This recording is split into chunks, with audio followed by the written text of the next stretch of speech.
Oscar. I got you on your video. Yes, Oscar. It's only raining a little on us. I'm in the back. Yeah.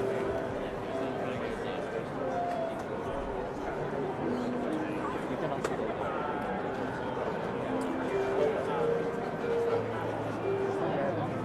So I'll call Daniel. Yeah, go over there. Yeah.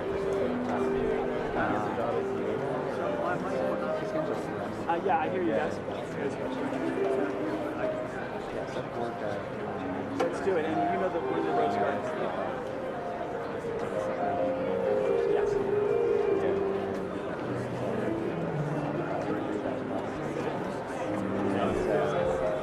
Yeah, I'm gonna stop. I'm gonna stop briefly for like maybe 2 seconds.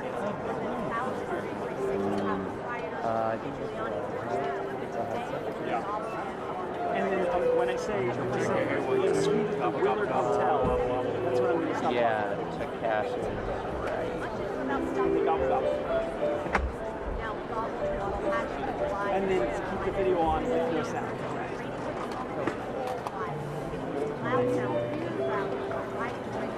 Okay, perfect.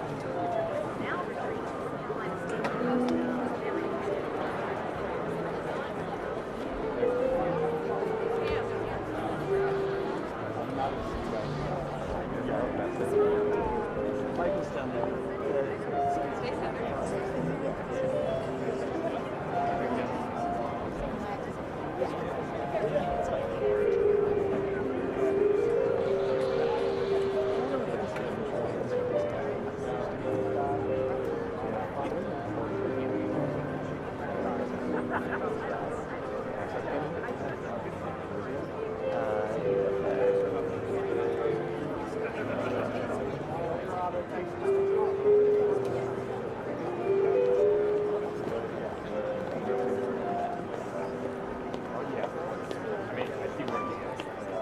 Allison's not ruining everyone's shot.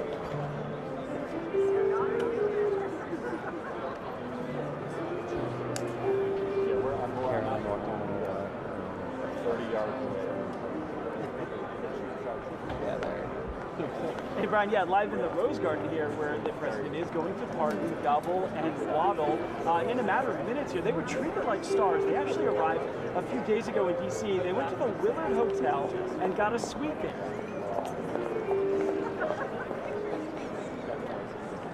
Well, you see about an hour ago.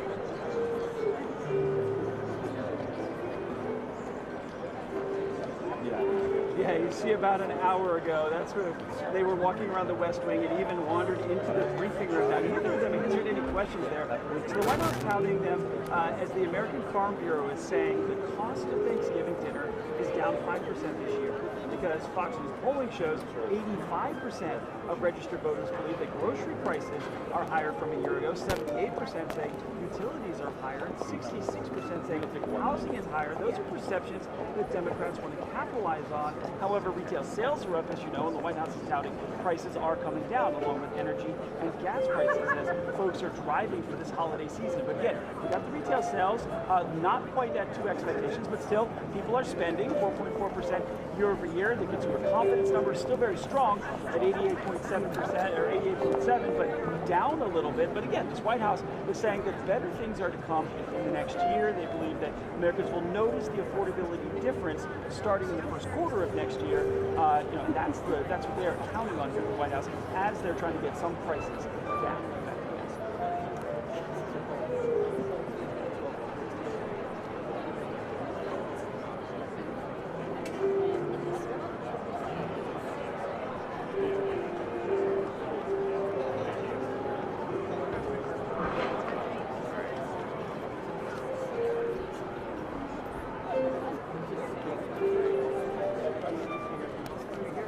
Yeah, we're switching.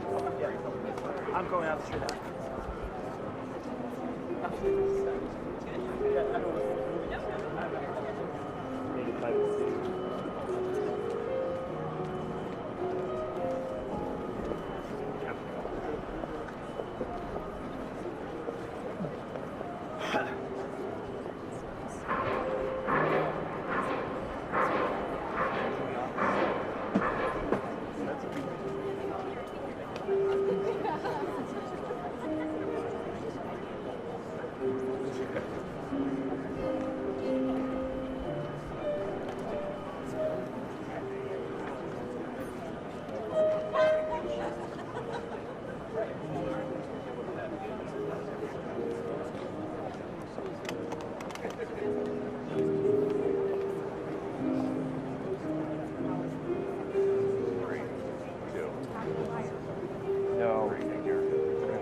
Folks here at the White House say this is the most transparent administration in history, and that apparently also applies to the barbershop. The news cycle turns from seditious to delicious.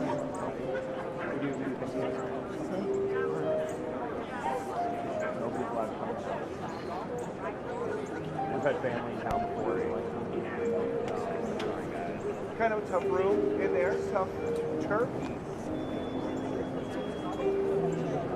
Kind of a tough room in there, tough turkeys. We are now in the midst of big food holidays. We know how President Trump feels about fish. Well, the burger. And we know how the president feels about red meat. But what about turkeys? So surprised. Controversial one in history. Tough on turkey. Richard Nixon, Patty Lago, all got presidential parties, but none of them got to stay at the fancy Willard Hotel across the street the night before their presidential party, like Waddle and Goblin. Head out there. People are running children.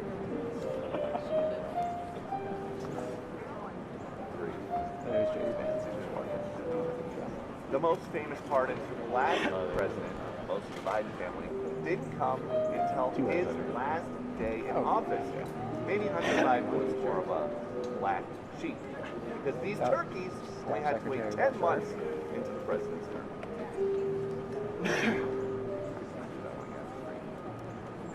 The most famous pardons from the last administration, most of the Biden family, didn't come until the last hours of his last day in office. Maybe Hunter Biden was more of a black sheep, because these turkeys only had to wait 10 months into President Trump's term.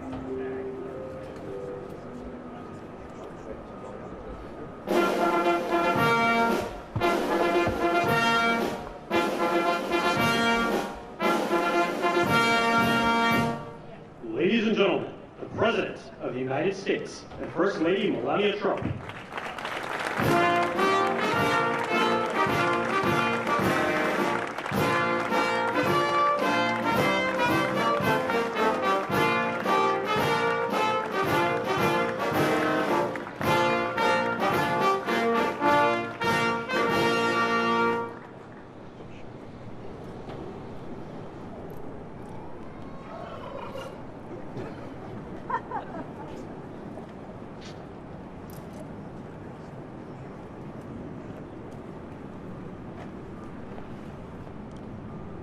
Thank you very much, and I hope you like our new beautiful patio with matching stone to the White House. If this were grass today, you'd be sinking into the mud like they've done for many years.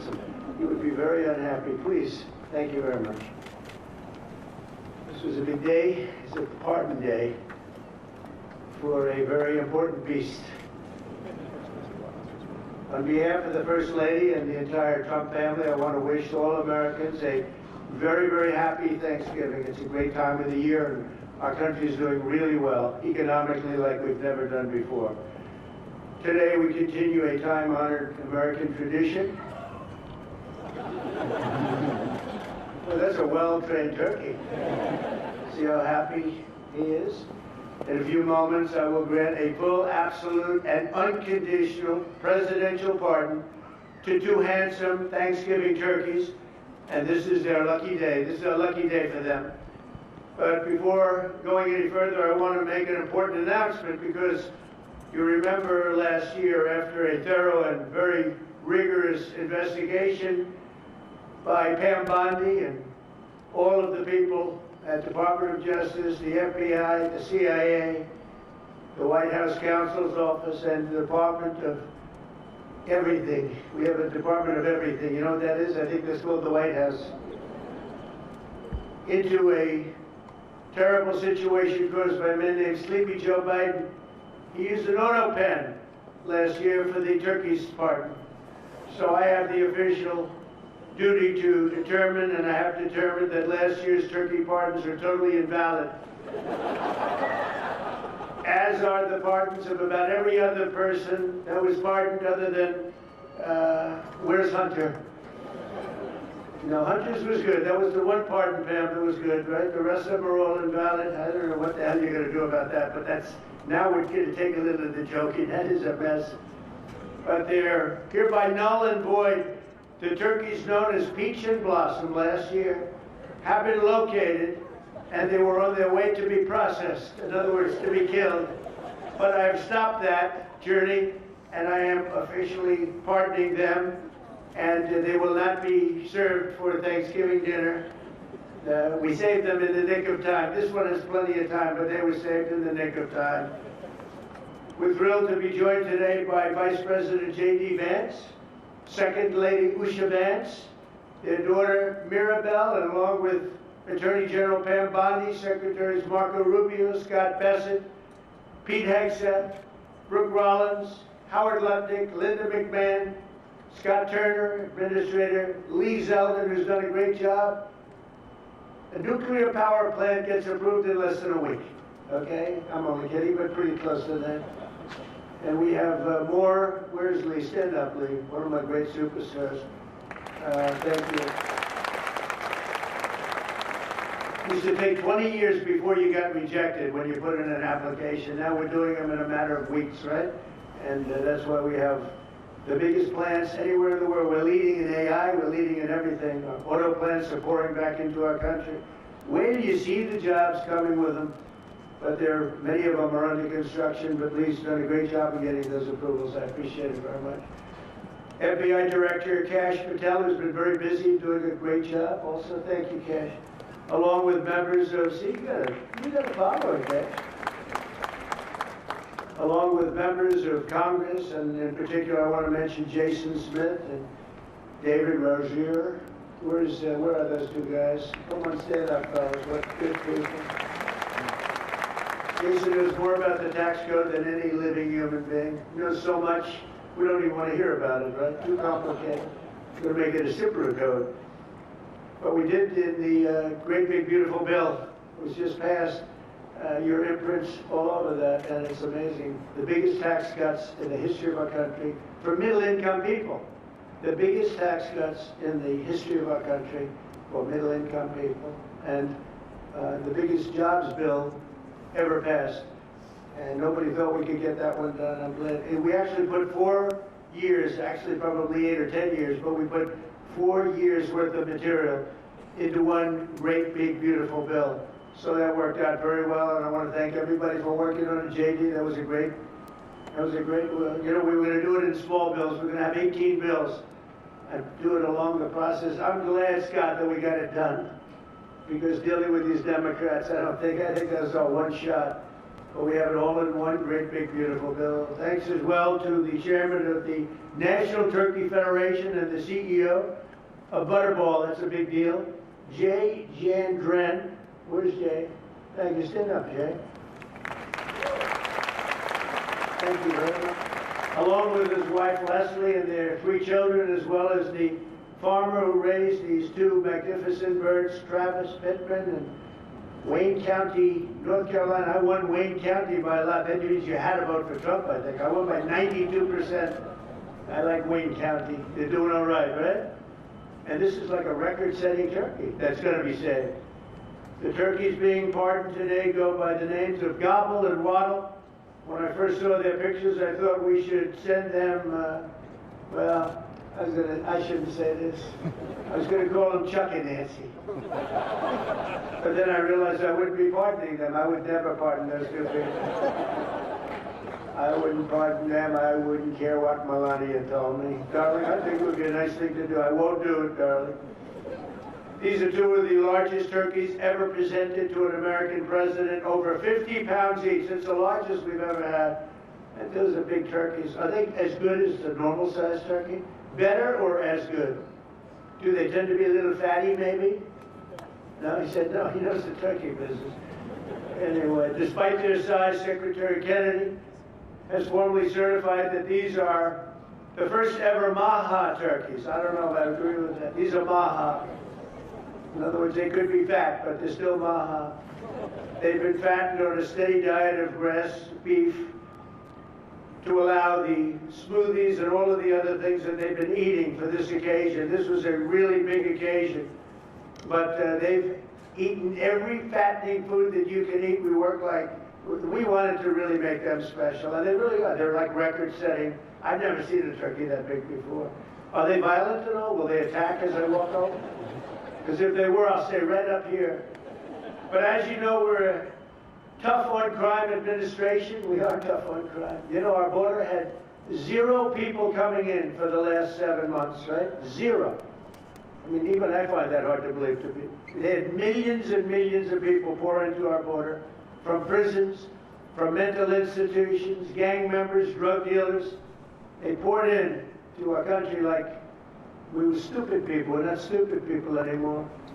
But nobody's ever seen anything. The job that they've done on the Tom Holman, Christy Noem, the whole group, the job they've done on the border is almost like a miracle. We have, and the people that make these statistics have said 0.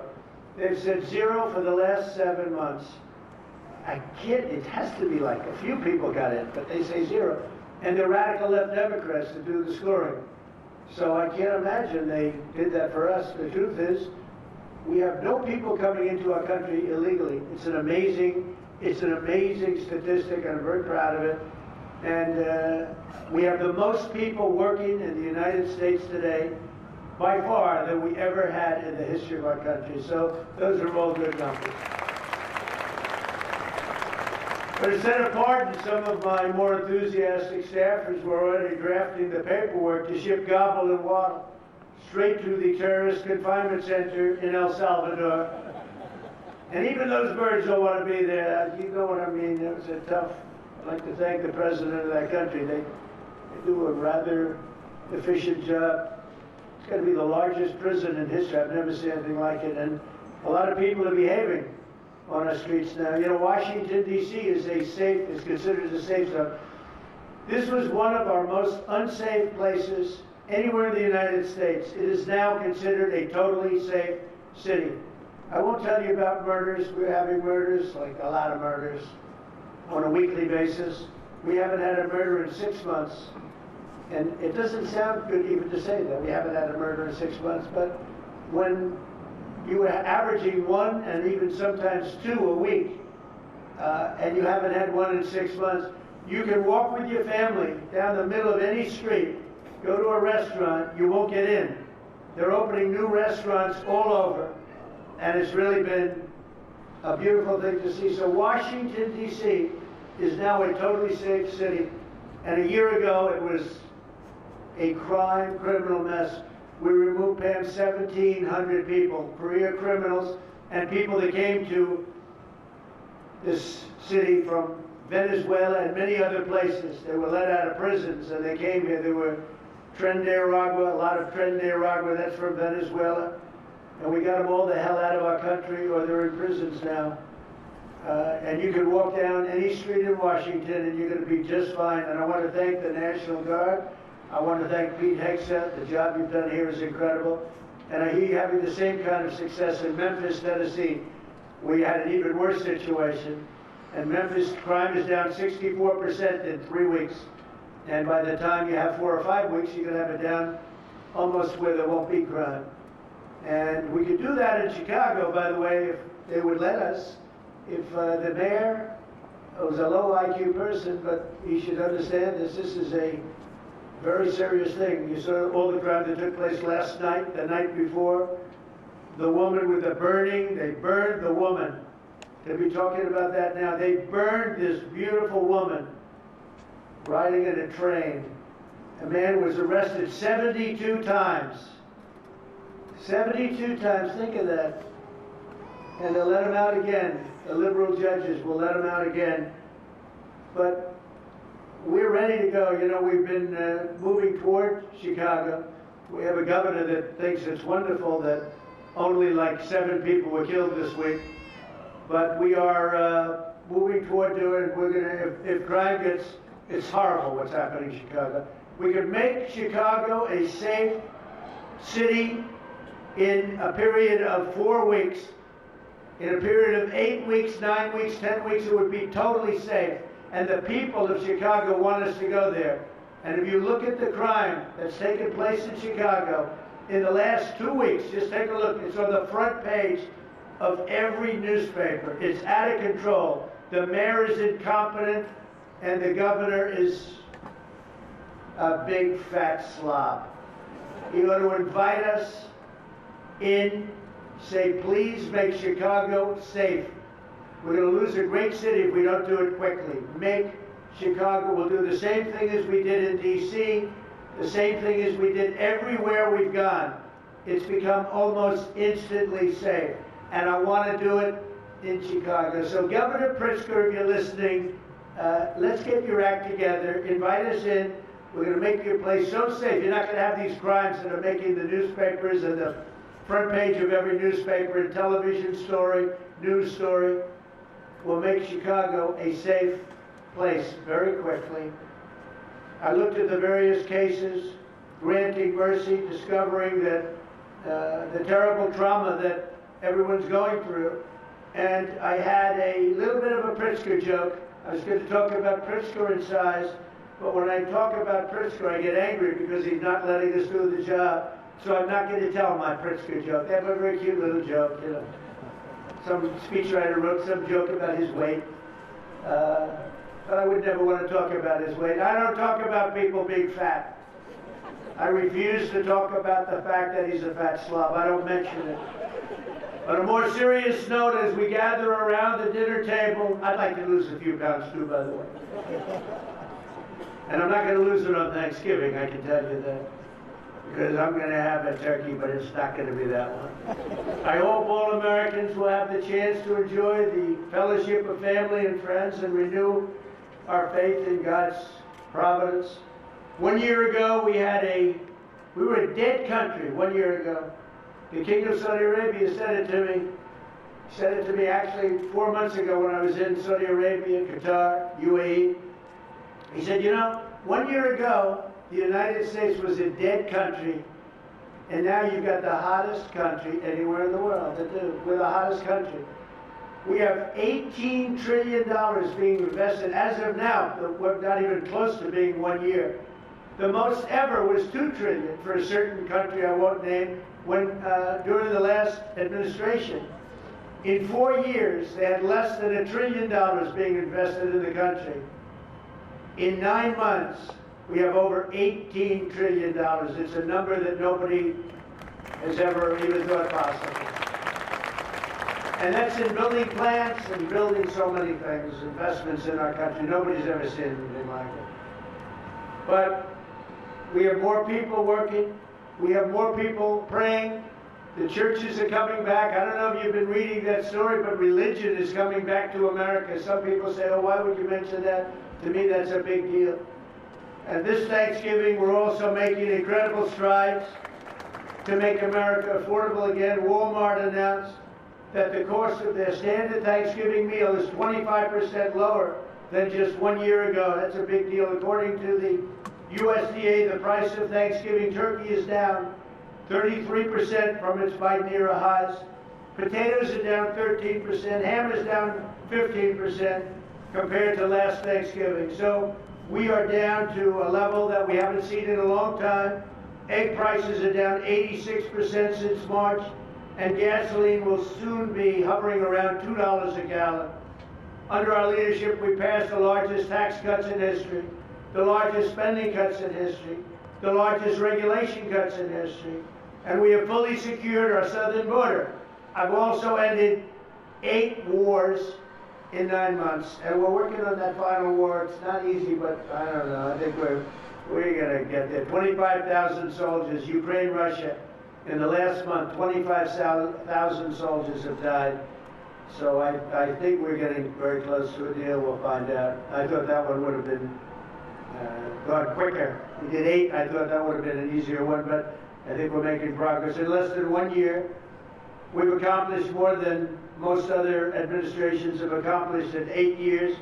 And this is a very special Thanksgiving. We thank God for His many blessings and the great success that this country has seen in the short period of time.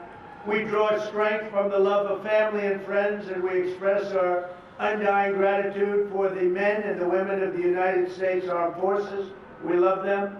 We pray that peace and prosperity will continue to bless our land, and together we'll really just keep this great drive going to make America great again. MAGA, I think it's the greatest expression in the history of politics.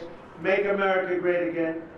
So once again, Melania, thank you for doing such a great job and being such a great First Lady. And now let's go and give Waddle. Waddle, by the way, is missing in action, but that's okay. We'll pretend Waddle is here. The gift that they've been waiting for. And I'll move over and I will just say very nicely, Gobble, your pardon. Come on, let's say it in front of Gobble. Thank you very much, everybody.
Thank you very much, everybody.